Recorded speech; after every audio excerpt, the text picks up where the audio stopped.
and then you say okay. Okay. Oh, I click okay. Like, Yeah. okay. Yeah, you can say it too, but mainly you tell it that it's okay. And then what I tend to do is you can edit this video even on your phone if you we transfer it to yourself. It's just so easy. There are more professional ways of doing it. Okay. I don't use them. Um, but it's just let me know if you have questions about that because it just makes life so much more simple. All right. Yeah. It's fairly casual Yeah, here at Happy Go Horror. absolutely. So Yeah, so cool. we'll keep this bit. Yeah. Leave it in the behind the Yes. scenes bit.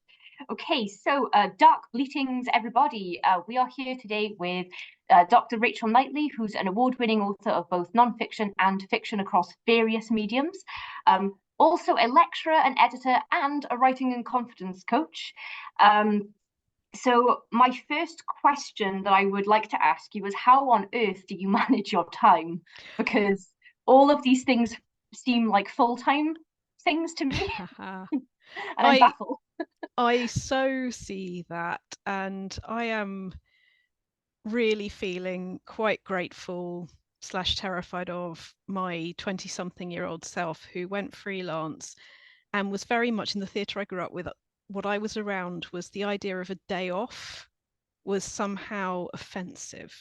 It Yeah. was an 8 day working week. I'm not saying everybody worked literally all of the day, 8 days a week, but a weekend was somehow lazy, wrong. And I internalized that a great deal. Mhm. For a while, I remember it was my Sundays were only going into the theatre to teach for an hour.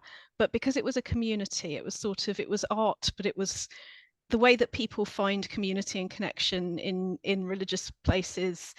You know, communities grow up around whatever they grow up around.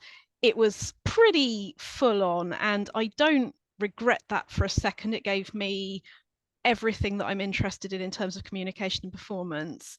But some of the lessons it taught me, well, there's a reason I think fictional characters, you know, it's what the world needs to teach you, and what it is about you that wasn't ready to learn it, and growth is on the other side. So time management is a huge thing for me, and a lot of what I do with my clients and myself is reminding us all it's forgiving yourself again every single day, because making writing time isn't something that happens when the perfect feelings and the perfect situation just land in your lap. That's when not having written for 10 years happens, when you're waiting for those feelings. So for Mhm. me, it's about every day when I have those anxious feelings of there's too much to do or I can't do everything, going, nope, absolutely true, I can't do everything. So, what are the key steps that either will make me feel better, like I have cracked some of it, or the worst of it, or the best of it, whatever it is I want to do? And how can I make sure that something in the creative column happens within that day? I don't believe you have to write every day, but I do Mhm. believe you feel better when you've written in a day. So Yeah. I do prioritize that for emotional reasons as well as artistic ones. Yeah, it's very I don't want to say it's a unique stress of a writer because I'm sure that anyone that works in any sort of creative fields like music or whatever, I'm sure that everyone who's going for something creative has those kinds of hang-ups because you have your job and family and other priorities and everything feels like it should come before like your hobby, even if it's actually a full-time job because it's Mm. something you enjoy. um Leading on from that, something that I've noticed about the work that you do outside your own storytelling is you do a lot of work with building confidence for writers. Mm. And I think that that's an area which is a problem for a lot of artistic types, that isn't talked about very much. People talk a bit about writer's block, time management, and story construction and like the building blocks of actually telling a story. But the thing Mm. that gets left behind in conversation a lot, I find, is that crippling sense of weird like paralysis that people go into. I'm saying this as if everyone does this. This is me. This is very much me, where I just feel like I just can't start, and I'll find any reason not to write, even though it's the thing I really want to do. Can you talk a little bit about your work, your coaching work, how you talk people through kinds of that kind of stuff? Absolutely. Everything you've just said is so recognizable to most all writers, everybody out there, and particularly that thing where you care about it the most and therefore it slips further down the to-do list. And it doesn't stop when people are paying you. We have that, which is so useful and interesting, that even when we know rationally it's our job, we'll still find terribly good arguments to decide that it's selfish and to push it further down that list. Do you know what? The flight path has just happened really loudly because I've got the door open because I'm boiling. Can I just check that this is okay? Are you Yeah, hearing yeah. anything? Okay. No, I'm not.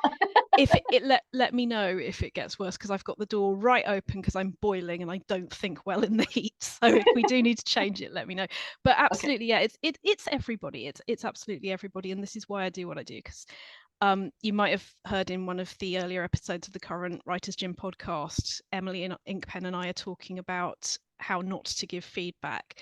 And one of the key moments in my life was when I thought I'd gone to somebody that I respected to say to him in as many words, I know the idea's in there. I know I'm not being brave enough to bring the idea out. Please talk to me, push me. And what he did was he sat down and said, well, the formatting's all wrong. And he told me the things that I knew were already wrong with it without talking to me about the ideas. Now, that was not very much his fault, because I, at some level, had not been clear about what I was doing there, or asked him clearly enough, can you provide the sort of feedback that I need? And the result was that when, as with anything where the communication's not going great, both people are probably going to walk away from it unhappy, thinking the other one's horrible or whatever it happens to be. That has informed a lot of what I do, that I've realized where, particularly where I'd put another writer on a pedestal, or I'd put myself in a position of not being as good as, which we can do in our heads so easily. You know, just, it's about noticing that. It's not about having a go at yourself, but it is about noticing it. So what I now do, whether this is a one-to-one client or in any of the groups or the writing sessions that we do all week at the Writers Gym, first of all, it's about knowing it is okay to be not okay with it. And that thing of, the way I talk about it, forgiving yourself every day, you'll have feelings along those lines most of the time. And, you know, you and I know from the friends that we have that does not stop when you get big awards or fame. You know, it's human nature. We're going to carry it always. It doesn't mean we're bad people. It doesn't mean we're bad writers. But what it can mean is it can actually bring us together in a way. If we don't make it, what does this say about me? And what do we actually need? Then we will show up to these writing spaces. We will show up to, I start every week with my community in the writing room. We've got a 2-hour silent Zoom writing session. We unmute at the end for a chat for who want to. And it means that you're starting the week as a writer and you're giving yourself those reminders every day of the week. And it's not about, am I doing it better than anybody else or worse than anybody else, or that person's published and I'm not, or that person, you know, has only just started, I shouldn't still be here. You know, we get every stage and every genre in those rooms, and it's an absolute delight, because it is true community. It is not thinking I have to be perfect before I show up, either to the page or in the room. And this for me is the whole point of everything. Is it's emotionally being able to show up as you are, and not feel like there is a should. I mean, I talk about the should fairies a lot, that when you catch yourself going, I should do this, I should feel that, or I shouldn't feel this and I should do that, you know, notice them. That is that thing, notice, as opposed to judge. That is a good word. When you notice your feelings, you can choose how you respond. And when I trained in coaching 4 or 5 years ago, that was because of the writers I was already working with, because we rationally know, even if we don't know every day, even if we need reminding, we rationally know you can't go, here is my life, here are my emotions, here is my artistic output, and here is a big line between the two of them so that they don't overlap, because that's not when you do your best stuff. When you do your best stuff is when you are free to let it surprise you, when you do let bits of imagination, bits of life experience into the mix, and it becomes a true mix that only you are capable of. Yeah, I think something that's been very helpful for my confidence, I have very low confidence with my writing. And sometimes I feel really happy with something. When I've finished a piece, I'm like, oh, I worked really hard on that. Even if no one takes it, I'm really pleased. But the process is, I get very stressed. And something I found very helpful is that all of the writers that I really look up to and sort of like, I'd love to have their kind of careers, they've all got completely different ways that they got into the industry, completely different creative processes, totally different day-to-day schedules. So that's something that's helped me a little bit, as I know that there is no path, like set path that you have to be creative on, and just kind of, yeah, make your own. I struggle a bit with routine. Every Sunday I go, right, I'm going to do this writing between these hours on these days, and then on the Monday night I'll get a horrible migraine, and then I can't get up the time I wanted to get up, and then I'm like, oh well, my whole week's thrown off now. Migraine is one of my best friends in the world, and I get Yeah. fewer migraines after I did what you initially asked me about, which was how do I make the time. Is I know what it feels like to not have the time, and I know what that stress is like. So in a way, migraines sort of another of the jigsaw pieces that brought me to realizing how important this was, that I, as my own line manager, need to be very realistic about how I use my time best. So the thing I'd be saying to somebody, if that's useful, is what is the thing. So for those of you listening and not watching, which is most of you, I am doing a little fist gesture, and now with my other hand I'm doing, and what is all the stuff you think it says about you floating around here? So there's the thing itself, and then there's what does it say about me. When we make decisions where we're not conscious of the difference between these two, we usually get only as far as what does it say about me, and make a decision based on who we think we're supposed to be rather than what the actual thing is. Now, I, for example, am a daytime creative person. I used to go out with somebody who was a 3 a.m. creative person, and because I looked up to him as an artist, I filled my head with, if I were a proper artist, I'd do and all of the nonsense that you can do when you pigeon it on other people. What I have now done is make my life resemble better who I am. I am not saying you can do it like that. I'm not saying you do it like magic, but you take small paces towards a truer form of it. And that is something coaching can help with. It is something that, yeah, I'm sure you can start doing it today, but when it helps to have an outside voice, it's something I've been on both sides of, and I found it phenomenally helpful, is getting clearer and having the right questions asked with no audience and no time constraints in that way, finding out who am I, what would a good working pattern look like for me to do this. And the answers when somebody else is holding the space can really surprise you, that there will be ways to make the productivity and the enjoyment of the productivity have a bigger space in your life without bankrupting you or without completely taking you away from your family and friends and all the other things that we completely understandably worry about. The questions I use the most begin what if. So if you want something to do with that right now, I would absolutely begin with that. Yes, I have a theatre background. Yes, it's Stanislavski. Yes, it's the way into all of psychology there, but we can completely use it on ourselves just as well as made up characters.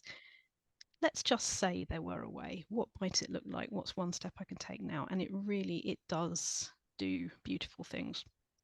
I can actually personally vouch for your writing coaching and confidence advice, because for anyone that's listening that is a writer that has these struggles, Rachel gave me some wonderful advice once. I was held up on, I just had this mental block because I had a pretty savage rejection from, it was a PhD proposal, but it was a creative writing PhD, and I had to submit a writing sample. And to this day, I am okay with rejection normally. I'm not normally bothered by an anthology rejection or whatever, and I've been rejected from academic stuff before. But this particular one, I still think that I got an email that was supposed to go to an assistant to reword because of the wording of the it was not what I'm used to when I'm in a back and forth with someone in academia or even in an office. So it was a rejection that and I'd asked for they offered feedback, so I asked for the feedback, and then the feedback was basically I can't write, they can't believe I'd send this as a writing sample, etc. And it was absolutely brutal, with nothing constructive, and there wasn't even, it just didn't feel like I was supposed to receive that. I feel like it was supposed to be reworded into a sort of more formal rejection. And it really snapped my spirit of that that particular one. I don't know why, but yes, I did, after speaking with you, I did actually bounce back from that, because that was a hang up, that I didn't write anything for 3 years, I think, which I feel a bit embarrassed now that I let something affect my confidence that much that I just stopped submitting or even writing. But yeah, I did. I started writing my most recent short story collection after we had that conversation, and it's going well so far. So Yeah.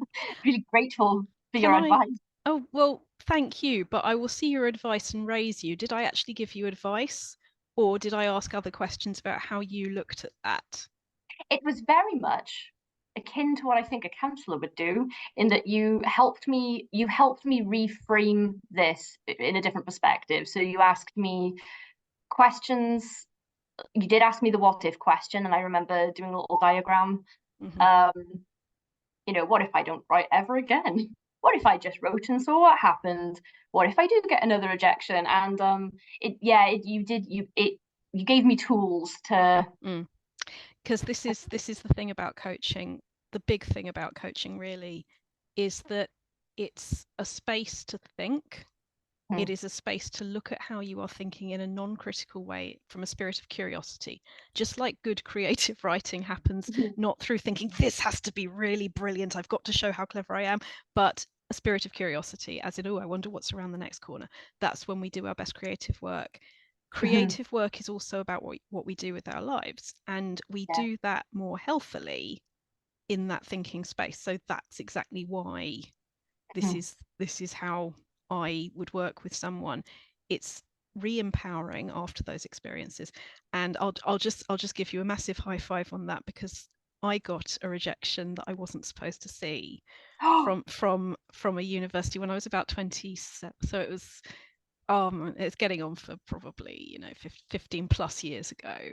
Yeah. And it was somebody that I'd known when I was teaching my BA, and she'd emailed her colleague to say she didn't want this PhD proposal, and she'd bothered to underline, no, it was italicized, she bothered to italicize don't. And I won't say who it was or what it says, but I phoned up one of the other lecturers who I was still friends with in floods of tears. He, who was academically quite, not that this is the point, but quite some way ahead of either of them, said this university should be on its knees thanking you for wanting to do this, and essentially go and find someone else. Now, actually, I don't think that PhD proposal I wrote when I was 20, whatever I was all that good. I completely Mhm. understand why she didn't want it. Uh, it was her colleague that didn't bother to delete the previous email when emailing me back, and not her. Oh no. But I came back from that. Yeah. I have written and done things that she hasn't. It's not about that, but there were some quite cutting remarks in there. And I know when you talk about how that feels to carry it with you, I categorically get it. However, it doesn't have to do the fear reaction, as in, Yeah. what if she's right? What if I'm only going to embarrass myself if I carry on? What if all this wonderful stuff that is inside me, it's always going to be like this? Well, I better Mhm. do the safe thing and not do any more writing and not put my head above the ground again. Yeah, that's safe in your brain's usual sense because it stops the predators from being able to take a swipe at you. But there's an Mhm. I want version of that, which is, I want to write. Maybe I want to Mhm. see what I'm capable of as a writer has always been a big thing for me. So it's a case of not what do I fear, but what do I Mhm. want. So when we worked together, what we were working out was what do I want as Kaylee, as a writer, as an academic, as an artist. What do I want? Mhm. And when we take away the judgment of the answers, we get to look at the answers carefully. And Yeah. it can be joyous, and it can mean that around the corner is you one day helping somebody else out when they're in a situation just like the one you're in now, which would never have happened if you'd only listened to what do I fear. Yes, that is an excellent point. I think I am a wholehearted believer in the idea that anyone can succeed in anything, and that they want to, that they if you work hard and you keep trying to grow and you put yourself out there to meet the right people as well and all of that. I You honestly can think, always be better than you are today at something you care about, and that for yeah. me is it. I think it's about moving away from a binary success not success, because that is where we hurt ourselves. I have dyspraxia. When I directed, no, actually, sorry, this was when I'd written with a theatre company, and one of the actors in that, who was just absolutely beautiful physical theatre performer, when she told me she was dyspraxic too, that was a brilliant thing for me, because it's not that you can't do anything. It's like, if I wanted to do that, I might have to work twice as hard as the next person, but I could still do it. The question is, how much does this matter to me? How much do I want to do it? So actually learning to walk in heels was quite a huge thing for me, and I did that late, and it meant something to me. And the next person standing near me would not have had to do that, but that in a way is part of the journey. Just because something is easy or difficult doesn't affect the worthiness. I don't know if you remember Fresh Prince of Bel-Air. Do you? Just about? Yeah. So there was a line which I will now misquote horribly, probably, where Will says to Uncle Phil, you've done all of this. It wasn't me that did it, and I'm benefiting from this. Blah, blah, blah. And can I say bullshit on the radio?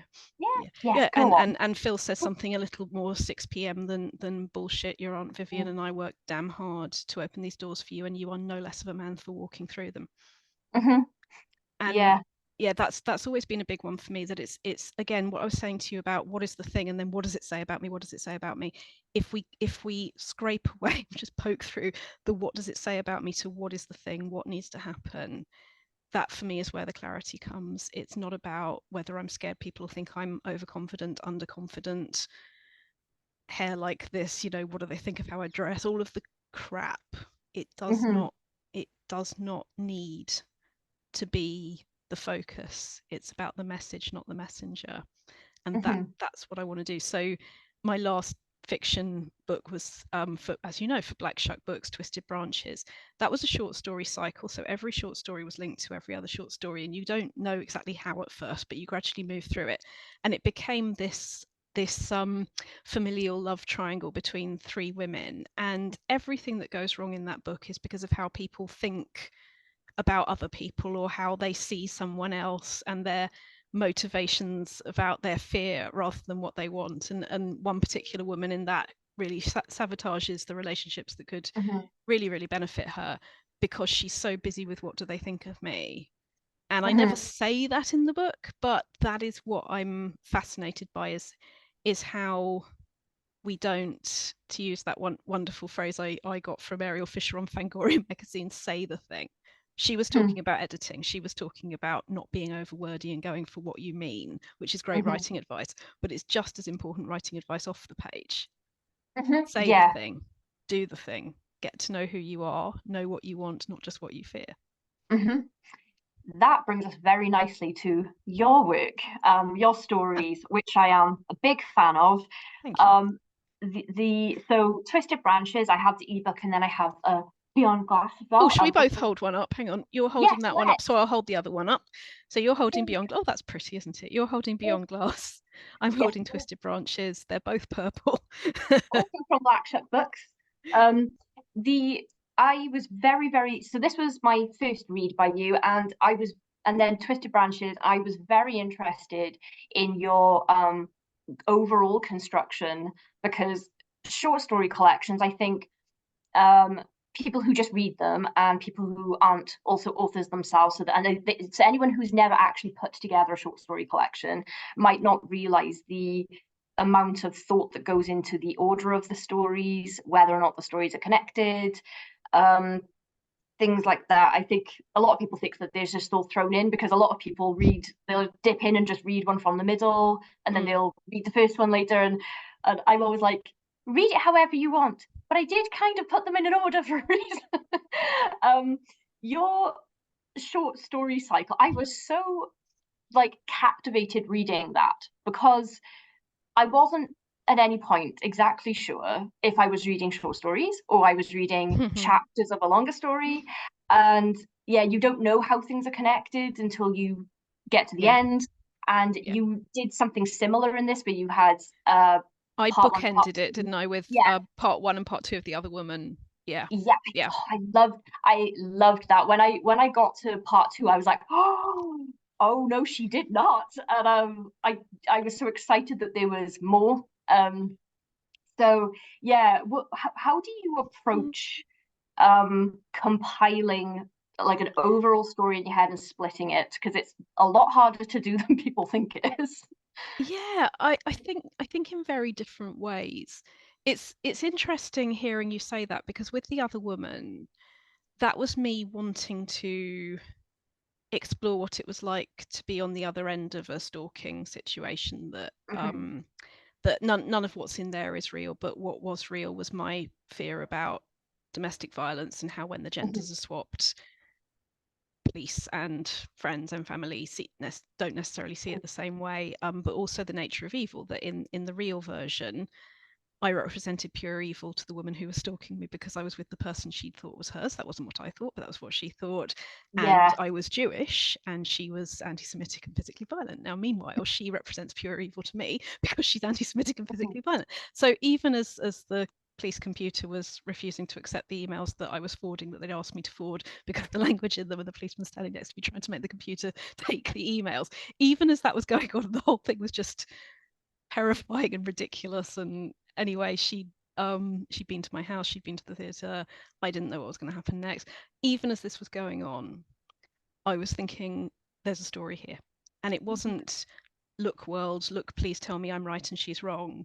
God knows there's going to be some of that in there, I'm human. But what it really was for me was the nature of evil and perception, that how we write our stories about ourselves and about other people. And that's why I wanted to call it The Other Woman. It's not just those two women, it's the sense of other, and the twins. There's obviously, we don't want to say too much about that, spoiler, spoiler, spoiler, but Mm-hmm.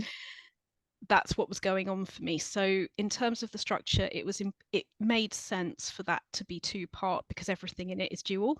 Mm-hmm. So that made sense. And that was my first collection, so there were various different things going on. It was very much a collection rather than a cycle. But with Twisted Branches, the concept for me is something that I really like. So there's other beautiful examples out there. I mean, my favorite other example out there is A Shock by Keith Ridgway. Don't know if Mm-hmm. yeah, um, I've mentioned that. He shows what it's like to live in a city by all of these stories just touching on each other, and all of these characters and their lives just being slightly, remote, connected, but not so they necessarily know they're connected. And I just, being a almost lifelong Londoner, I was 2 when I came to England. That sense of connection and disconnection fascinates me, and I've found that most of my stories happen in my head in Richmond. So that had already started. There was already a physical place that things kept coming back to. So I thought, well, they keep seeming to do that. Either I'll be there when I'm thinking it, or something that I thought of will be set there. It just kept happening to me. So I thought, Mm-hmm. all right, my brain obviously wants that, so I will give it to it consciously. Let's see what else happens. And a few of the stories, when I started writing them, let's say it was an idea that had happened a long time ago or something like that, it wouldn't necessarily have, I wouldn't have known then that they were going to be the same character as this other story. But if there was one that fitted, that jigsaw just made sense. An example of that actually is the one where it's an elderly couple. She's watching him fix a toilet seat, and all that happens in that particular story really is that they look through a frosted window and listen to the music that neighbour's loud party is having. But sort of within that, the generations and family issues, and who's died and why, get revealed through this very, very quiet, almost stilted non-conversation between these two people. Um, so for me, a short story cycle makes sense for all of that, that we are all connected and disconnected, and you have to keep kind of digging to see what all the connections are. So A Shock by Keith Ridgway is one I love for that. But the first novel that Lisa Jewell published, I think it was the first one, way before she was a thriller writer, called Ralph's Party, was set in a house share and kind of did the same thing, and that cropped up in a few others of hers way before the thriller thing happened. And I Mm-hmm. sort of feel like I'm moving in the opposite direction to her, that I came to horror first, but what I'm really interested in is weird and domestic noir. And it's, for me, the horror that I'm really, really interested in is what we do to each other. And yes, that can be bloody, but it can be lots of other things too. And it is all about communication, the way coaching is in a lot of ways, communication and performance, how we perceive each other and how we get better results, the more we're aware of what we want, the more we're aware of our motivation, the more we take the time to understand who we are, then Mhm. less nasty things happen. Yeah, you half answered a question I was going to ask you about how you play with perception. Um and I would imagine it I assume I well wait, hang on. I'm going to do some words now in the right order. Sorry. It's all right, take your time. My brain just went. Um I personally know you to be, you have a lot of empathy, and I feel like that is required if you're going to be um seeing things from various perspectives and doing it authentically in an emotional way when you're writing. um and I think it's one of your greatest strengths as an author, actually, because it's very easy to be like, oh, that's a clear cut villain, oh wait, and now I feel a bit sorry for them, or now I see where they were coming Well, from, the or moth, the moth is a pretty clear-cut villain. oh, I love the moth. That Do you was know, one of my favorites. it's one of my favorites too. That freaks me out so much more than the other woman. And when that, I will just be arrogant for a minute. When the other woman got on Ellen Datlow's list and the moth didn't, I thought, what? This to me is much more horrific. And I can see that it's not horror in the bloody way, but I won't spoil it, but somebody dies pretty nastily, Yeah, among many other things. yeah, yeah. No spoilers for the moth, No everyone. spoilers, but death. But Or I, trigger warnings, apparently. I, I actually like laughed at the end of that story, and not because I was like, what a lol, but I was just so surprised. I was like, this is bizarre, but in like the best way. I was like, oh, I admire the mind that that came out because it's just one of those ideas. Thank you. Um, yeah, just very quickly going back to perception, just reminded me of something that I was confiding something in someone before. I have a very difficult relationship with someone in my life that I love, and I was recounting this conversation that I'd had with this person, and I was like, oh, they're saying that this is what happened. That is absolutely not what happened. This is what happened. And the person I was talking to said, look, it's about perception, though. You've got your reality, they've got their reality. It's neither true or untrue. Like, both of your perceptions are how you experience the thing and how you remember the thing. And I was like, yeah, they do believe that that's what happened. Like, and I'm not saying that people never lie, but I was sat there then thinking like, how many memories do I have that I actually don't trust? You know, like childhood memories where you're Mm, like, oh, it's a bit hazy there. I think that this is what happened, and you are. Humans are very capable of building, like filling in the gaps. So that's why human memory isn't very reliable. In court, for example, oh, also people lie, but you know, you need you need mm, video footage and text and things. And yeah. yeah, I think you yeah, you use it to build like your character relationships really solidly.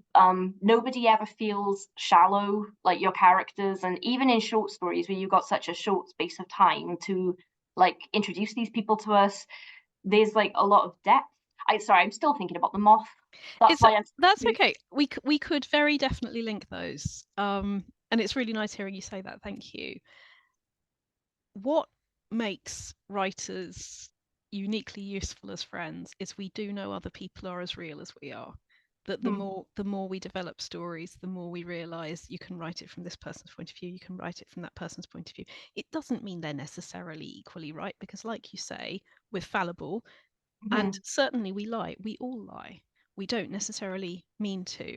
My boss's dialogue rule when I had my first job doing creative writing teaching years and years ago was everybody lies. And I wouldn't say it like that. I would say we are motivated by what we want and what we fear, as I said to you earlier, and how we present our reality will also be motivated by what we want and what we fear. Because now I'm not saying this is true for you because it's none of my business, but let's just say for the sake of argument that your ideal endpoint was for you and person in your life that you do not have an easy relationship to go closer together, or to at least understand the other person's perspective. I'm not saying that is, because one should not assume that is a good should, but let's just say that that was what you wanted. In order to do that, there's a lot of fears to go through, like, I would have to let my guard down. I would have to say, I see this is how it is for you, or I think this is how it is for you. Is that how it feels for you? This is how it feels for me. Can we talk about this? It's not a quick fix, and it means also getting rid of the idea that there is, even when you feel like there is, Mm. a 2D goodie and a 2D baddie, and that you're the Yeah. goodie. You're on your brilliant steed, and they're in their spooky castle. And from the genre that we're in, we know actually that's not the only way of experiencing it. So it's a question of choice. Mhm. This is why I love coaching, and this is why I love writing, because it does put us in touch with, we have so much choice. Yes, it does take courage, but what that courage feels like when you're experiencing it isn't courage, it's curiosity. It's being Mhm. curious about the other human being in a way that your curiosity becomes stronger than Mhm. your fear of how you will be received. Yeah, yeah, yeah. There's a lot to be said for that because I think a lot of people, everyone cares to an extent about how they're perceived. Sure. Um, but yeah, there's a lot underneath that. Like, Yeah. Yeah. um, And yeah, actually, the I think the reason it's okay to hate the mob, if I can put it like that, is he's gone. You can still, I think, see how a lot of his life decisions and misogyny and arrogance have come from insecurity. You can see it in how he thinks and how he talks and the differences between those. But you can still see that every time there's been a decision to either get to be more of an asshole or less of an asshole, he has always picked door A. yeah. Every time. Yeah. Yeah, I think one of the things that makes The Moth so gleeful for me as a story is that character, I swear to God, you just dived into the head of one of my exes and plucked out his entire personality. He would like that character. I was like, oh my God. And then, had a whale of a time reading Yeah. the rest of it. Uh, just for the wish fulfillment. the thing But that I tend to say about inspiration is we're always Mhm. we've got a unique artist palette, each of us, of memory, imagination, observations, questions about the world. Those are all unique, and therefore the mixes that we can do with them are unique. I never, ever, ever, ever, ever make any character just one character, but I will say it is not a coincidence that almost every woman I've spoken to about this story has said, I can see my ex in there. Yeah, it's very universal for some reason, that experience. I mean, I won't go any more specific than that, but I have taken more than one human being and more than one bit of imagination and gone, let's see what we can make into a Yeah. character in here, mix here. I think every author sort of mines from life Mm-hmm. to create certain character traits and everything. Have you ever written something and then in hindsight realized that you'd sort of inserted a person or something that had happened and you hadn't done it on purpose? It's just sort of, Yeah, I'm trying to remember what the example was. I think it was when was it? Okay, in Twisted Branches, one of the not a characters but characters anyway is the house that these five Mhm. generations live in. And we're seeing these five generations and how they knowingly and unknowingly muck up and light up each other's lives. And it's all happening in this one house and in the environment around that Mhm. house in Richmond. One of the buildings I took for that was my grandparents' house, which was in reality in Greenford. And it was the first place I lived when I moved to England. And there are things that I've taken from a couple of other houses I know as well, but when I read the stories, that's the main place I'm seeing. And there were a couple of details around that I thought I'd made up, and then somebody would say, oh yeah, there was this thing, and I would go, oh my God, I didn't consciously remember that, but obviously something in me potentially held onto it. um and that will happen with people as well. I mean, this is another of the great fears that writers come to me with and come to the page with is, what if someone thinks this is purely real? And Mm. the answer to that isn't going to be a glib, this is exactly the answer, but it is Mhm. going to be, if you're writing about it, there's a story that you feel needs telling in there, there's a story that you feel needs Mhm. sharing, that humanity is better with than without. And that's not going to, just like what I was saying about the stalker thing, that's not just going to be, world, please tell me I was right and they were wrong. It's going to be something deeper and bigger and more Mhm. important than that. And so I wouldn't want anyone to be more concerned about whether a detail that they think they've imagined came from Hmm. something more real than they remember or not, because we can never ever 100% know that, but the stories are richer for us sharing them. So yes, I probably have more than I know. I think we all do. Hmm. But what I think I find quite exciting about that is that if, for example, you pick a place or you pick a person and you're consciously going, there's some ingredients in here, you do end up remembering more details just by doing that Hmm. than you thought you did. So I did that a few days ago with a primary school thing that I was doing in my head. And I was suddenly, not suddenly, but gradually as I did that exercise with myself, I was remembering details of that primary school that I'm using in my head that I Hmm. haven't thought about for possibly since I left it. And Yeah. that's fun. That's interesting. Yeah. I do think real life is very often much stranger than fiction, and therefore it's a great thing to use for I love the kind of you couldn't make that up weirdness. Um, Reality relies more on coincidence than fiction is allowed to. I find that interesting. yeah, exactly. Um, what was I just about to ask you? I was queuing something up in my head. Oh, Yes. Is there a piece, like a single piece of work or a writer or a creator of any kind that had sort of a profound impact on you, like at the beginning of your career? yes. Well, lots. And I will give you one example in fiction and one example in life, if that's all right. Yeah. In fiction, Maggie O'Farrell, the way, again, a bit like what I was saying about Lisa Jewell and writing London and how people's lives intertwine without them necessarily knowing it. Her early fiction, After You'd Gone, The Vanishing Act of Esme Lennox, it's not that early actually, but earlier than now, and particularly The Hand That First Held Mine, do a lot of things that I consider just exquisite.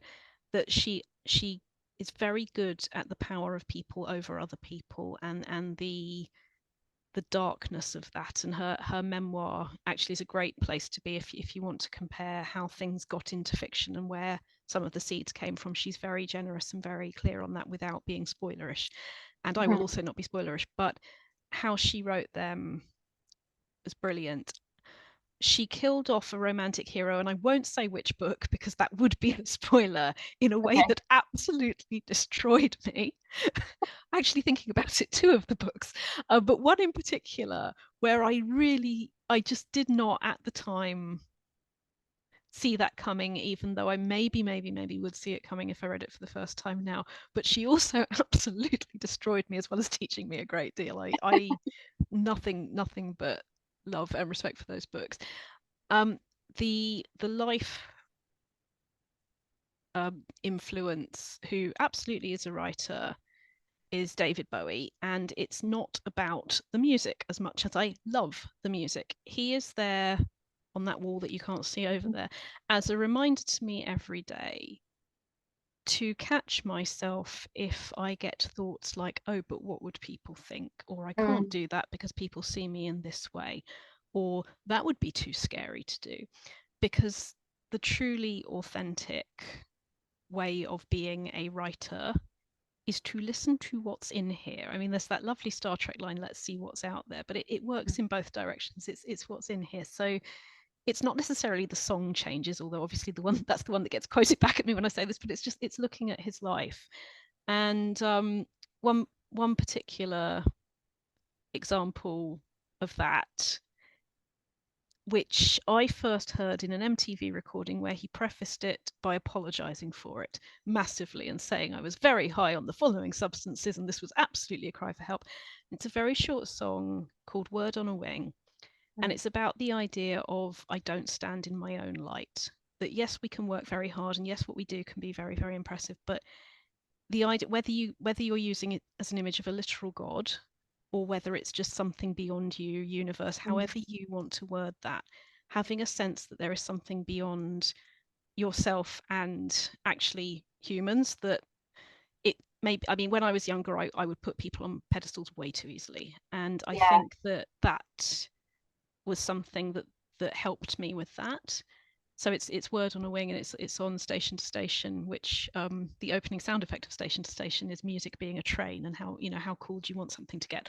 But he is definitely artistically and personally somebody who did what needed to be done in Hmm. order for what he believed needed to happen. Hmm. And it wasn't about what do they think of me. It wasn't the fluffy bits around the edge. It was the truth at the center of it, what needs to happen and how. Hmm. Yes, it's I love those kinds of influences. I had someone it very much still on a pedestal for me, but I think he Mm. rightly belongs there, is someone that taught me on my BA, and then unfortunately he moved hours away to another Ooh, university. naughty. Um, but yeah, Professor Richard Hand, I tell absolutely everyone about him Oh, because I've never met anybody that knows as much about all of the horror that exists as he does. Like, oh, I do not know how he has enough space in his brain to retain all of this information or hours in the day to like absorb it. I But might throw in one more that's go just made on. me really want to do is my fellow Dr. Knightley, Steve Knightley from Show of Hands, who is a songwriter and musician that I have admired enormously for well 30 years of Show of Hands, and that duo is doing their final tour at the moment, and he's going to be they're both touring solo, Steve and Phil. And I spoke to him actually after the gig the other day, and we did talk a little bit about writing, and the sort of the teenager in me who'd discovered him has not stopped jumping up and down yet. So what I said about pedestals, don't get me wrong, Yeah. there's still people on them, and it's lovely when they talk to you about your writing. It's Yeah. absolutely glorious. But he's an honorary doctorate in songwriting, and Hmm. Phil Beer as well. But his wife is a medical doctor, so I think there is some That's argument funny. over that. So That's yeah. funny because Richard Hand's wife, I'm sure, is a surgeon. Ah, So how, yeah, so yeah, yeah. a lot of doctorates flying around in that household. Well, here's another meaningless coincidence. Steve's wife Claire, Clare, is that's my middle name, so it's Claire Knightley as well, which is very confusing for me to see. So you see, real life and coincidences. Fiction would never get away with this stuff. But No, no. but more sensibly, what I was going to say about Show of Hands and about Steve Knightley is the storytelling tradition, folk music. That what it's always doing is it is telling. Well, there are horror stories that are political. There are horror stories that are personal. If I go back through, if you listen to Lie of the Land, which is one of their earliest, again, no spoilers, but some of them are folk songs, some of them are got called traditional songs that he wrote. He's seen himself in jukeboxes as traditional songs. You know, you see that horror isn't and wasn't and never will be something you put on a small stack in the corner Yeah, of fantasy at foils. Thank you so much, guys. You know, yeah. it's so much deeper, and it's a recognition of, and that what I hope Twisted Branches and Beyond Glass are a recognition that where the true horror comes from and potentially stops is understanding why humans do the things that humans do. Hmm. Yeah, it's yeah, you're it's I love the juxtaposition between some truly bizarre concepts and plots mixed with these really real people. Yeah. Like real like people you would meet every day, and then something crazy is happening. Oh yeah, absolutely. Love And you could have just I could have just not had the two magic realism or ghostly that. Mm. happenings, but I thought, where's the sport in that? To quote Monty Python, Yeah. it's not about real or unreal. I mean, the thing for me is being brought up in liberal Judaism. It was never we are making you think these stories really happened. If they really happened, fine, all well and good. It is not about that. It is about, what does this story say to me about my life and how I can use it, the world, and how I can relate to it. You know, Mhm. that's why I studied English literature. It's why I write. It's because storytelling has those powers to get us to understand ourselves better and maybe make more honest, authentic decisions as a result. Mhm. Fingers crossed. Yeah. um Do you have any, in terms of, let's be specific then, say in terms of character motivation or construction in Mm. film or books, do you have any pet peeves, like things that you read that that is a common thing, a trope, and you think no one would ever do that? The most petty answer I can give you, and I think that's probably the most fun, is came the reply. Seeing that Oh, somebody else pointed out padded to the bathroom. Those are the oh, two padded to phrases that yeah. people hear in literary fiction, and I hope that's random enough to be fun. But Yeah. do I right, those are other people's pet peeves. For me, it is all about keeping on digging, that when people are coming out with, it's not necessarily cliches, or it's not Mhm. necessarily shallow, it's when you can tell that they need to do that bit more digging. Yeah. Um, I've got for character, I get really annoyed by the plot device of something massive is happening in the plot purely because a character didn't tell another character something that they had no reason not to tell them, like the misunderstanding thing. Mm. I see See, it a that to lot. me is real life. Yeah, it depends on how it's done. It's like, so if there's like motivation for not telling someone something or the opportunity didn't come up, but I see it a lot with character breakups, for example, where Mm. one person thinks something, the other person knows what they think, and they could correct them easily, and they just And don't. they just don't. And I'm like, Yeah. well, why would you? And as a sentence thing, I guess, turned on his heel annoys me. Only because I always imagine someone just spinning, like Yeah. lifting up the fronts of their feet and just spinning. For me, it's I'm not consciously resisting it, but as a question, but I think for me, whenever I see things like that, because I was marking BA coursework this morning, and there's probably Yeah. times when I have said to somebody, I don't say this in the marking, but I do say it in my face-to-face conversations, and will be, it's not cooked all the way through yet. Just Yeah. just take a bit more time there, go deeper, because some of the things that I'm saying, that sentence doesn't work, it's not simply the sentence doesn't work. It's if you spend a bit more time in this head, or you go for what hurts and interests and motivates you in this scene, something more will come through it. You Hmm. will be more unique when you stop trying to be unique on the surface and when you do the diving. Hmm. Yeah. I think feedback like that is really useful. I mean, I don't get me wrong, I also help them with sentence structure. It's not Yeah, that I avoid the technical. It's but just that your use of the technical on the surface is only as good as the raw material that you are prepared to bring. yeah, I mean, I get a lot of review requests. I'm currently on a mission of trying to read them all by the end of this month, which I don't think is possible, but I've And I'm we can have a I'm conversation about boundaries another time. um, but I will, Yeah. especially with sort of debut books and a lot with indie where people Yeah. can't like afford editing yet or something, so they're self-editing. You do need another pair of eyes, and I will forgive like sloppy technical writing, if for lack of a better term, if the story is really good and the character, like they put a lot of foot into character, like I'll forgive a lot in the actual writing. And um that it only works that way around for me though, because if the writing is technically really good, beautiful sentences, but the characters are really shallow, I'm like, Yeah. I'm less You're like, interested.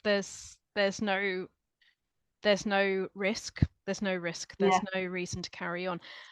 I wouldn't say that it's me forgiving anyone anything. I would say that I'm always happy to help people as a writing coach. I do editing as Mm-hmm. well, but my side of things is more about being able to access what you want to access and Mm-hmm. editing.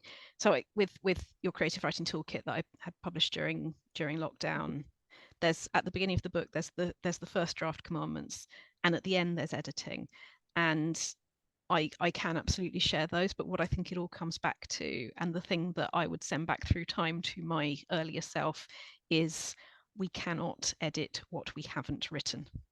Yeah. Editing Yeah. can improve everything, Mm-hmm. but you've got to write it first. You've got to get over the trauma of seeing something imperfect in front of you Mm-hmm. in order to move it forward. And I have had people, and actually one student in particular explained this to me last year in a way that I had never seen or experienced it before, which was that perfectionism, we think of perfectionism as meaning dot every I, cross every T. Sometimes perfectionism, because they can't bear to see that it's not perfect, they then don't proofread, and the same psychology can go Yeah, into that. And it's again, it's just coming back to what I said in the beginning about, if you are conscious and you notice, what do I want, what do I fear, then rather than, oh, I fear it's not good, so I won't look at it, and I'll just throw money and time at somebody else doing it and never quite see yeah, my heart in it anyway. Whereas yeah, if you slow that process down and you get the coaching, or you get the time, or you invest more slowly and less fast and less panicked, then it will be cooked all the way through. It will be, the way I talk about it, it will be as itself as it can be. That is what I yeah. would want for my writing. That is what I would want for your writing. I would want it to be itself. Yeah, I think a good example of that is just Adam Neville's work in general, because he redrafts and like he redrafts more than anyone else I Mm, know. But I, to me, his books are perfection. Like for what I like in a horror story, I love yeah. his writing, I love his concepts, everything. And he said to me recently that sometimes he'll pick up a book by someone or a poem or something, and it just makes him feel like giving up as a writer, because what's the point? He'll never be that good. And I was like, you think that?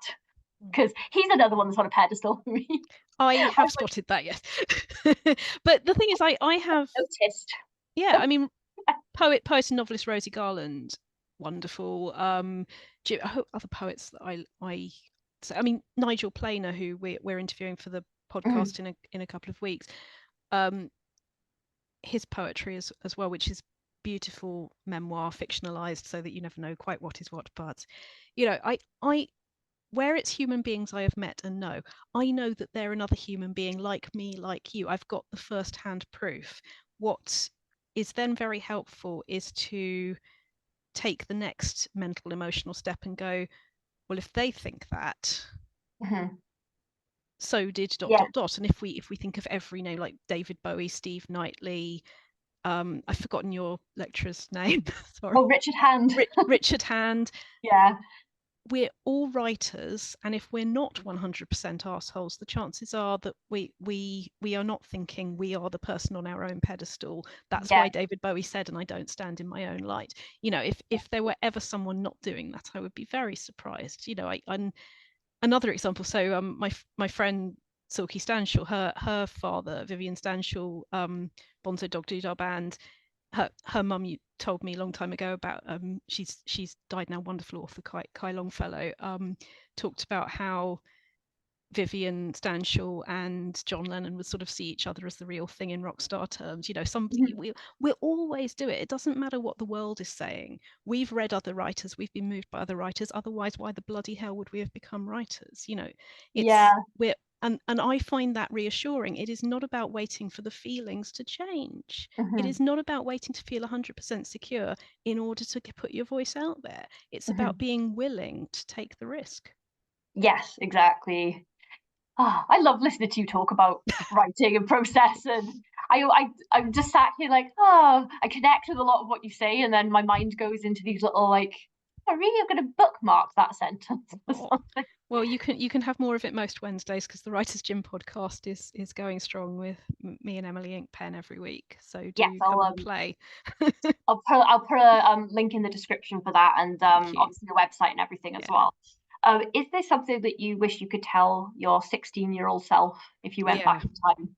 Yes, I do. May I? Oh yes. So that, for people who are listening and not watching, is your creative writing toolkit by me in 2020. This is what I would tell my 16-year-old self. Can you imagine a painter who thought they had to perfect the top left-hand corner of a canvas before moving on to any of the rest of it? Or a sculptor who had to get the little toe right before shaping out the rest of the figure? Wouldn't happen, would it? Yet as writers, we often try to do exactly the same thing, getting the first line or chapter right, in very sarcastic quote marks, and trying to edit it in our head before pouring the first draft onto the page.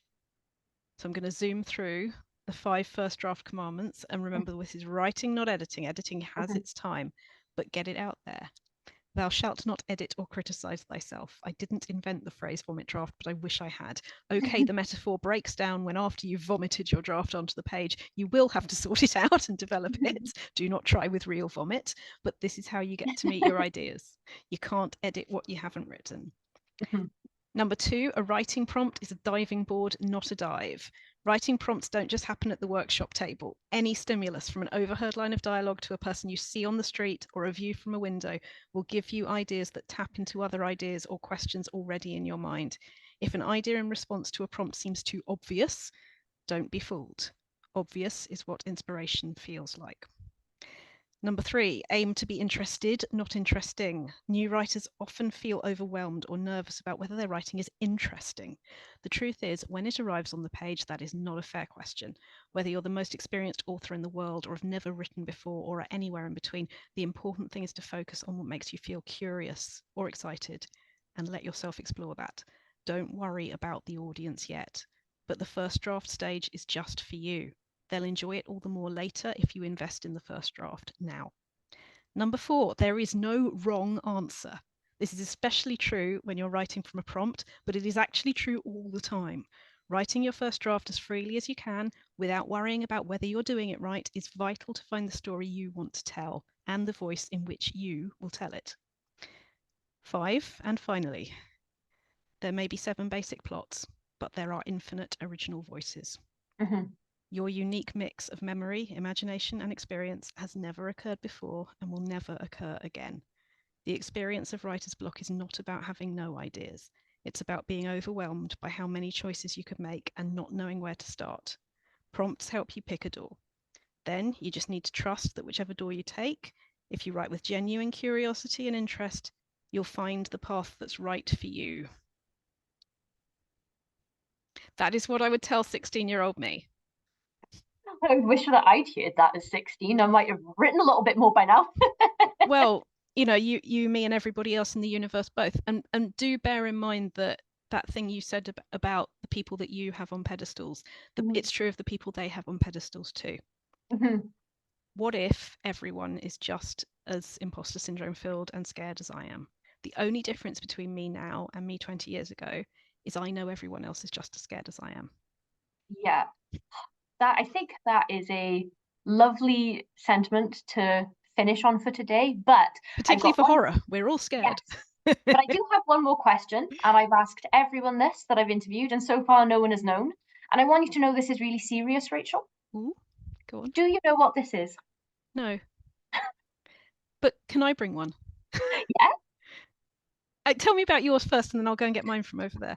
I'm afraid I can't tell you what this is until we stop recording, because I'm currently offering a prize to any listener, viewer, or anyone that actually knows what this is. Oh. I will tell you when we stop recording. Have I got time to get mine off the shelf, because I want them to be Go friends? On. Hang on. Yeah, go on then, yeah.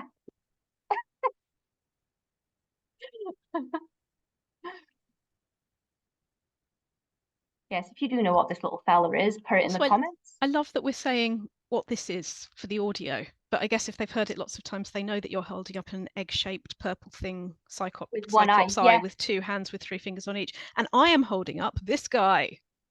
Oh my goodness! Do you know him? I mean, this is Fangs a lot. He is a fiendish feat. I am deliberately saying the plural because they were yogurts in the late 90s. And you know, when I was saying about success not being binary, I would say that one example of success is at 42 years old deciding that you want to spend some money on eBay on a yogurt pot, an empty yogurt pot from your youth, because it was your favorite one. Kim Newman used them on his Daily Dracula recently. But for the sponsored write this year that I run every year in memory of a friend for Macmillan Cancer Support, I normally ask somebody famous but unavailable as a writer for it to come up with the title. But I'm now thinking, because it's always something to do with green, I'm thinking green as in youth, green as in young, and the Gothic influences, because every horror writer who saw this on my Facebook went, I remember this, and here's one of my strange things. Yeah, my nostalgia is like, I forgot all about those. They're great, aren't they? Yeah. I mean, look at that face. It's like Duckula, but more so. I love it. Well, yes, they're friends now. Hi. Oh, I would say what's its name, but I'm not allowed to, so I'll just say hi from Fangs a lot. hello from unidentified blob creature. Hi, unidentified blob creature. And IBC. IBC. after a really mature conversation, that's how we're Oh, ending this episode. absolutely. Absolutely. Being an adult is knowing it's completely okay to realize that they're made up creatures as well. Yeah, and still hold on to things from our youth, weird, peculiar Yeah. things. Getting closer to the truth. Absolutely. It's been so much fun. Thank you for having me. Yeah, thank you so much for being here, Rachel. I really appreciate it. And I will put a link to your website, books, and podcast and everything in the description for anyone interested. And hopefully we can get you back on for part 2 at a later date. Beautiful. I would love to. Thank you, Kaylee. Alrighty, bye. Bye.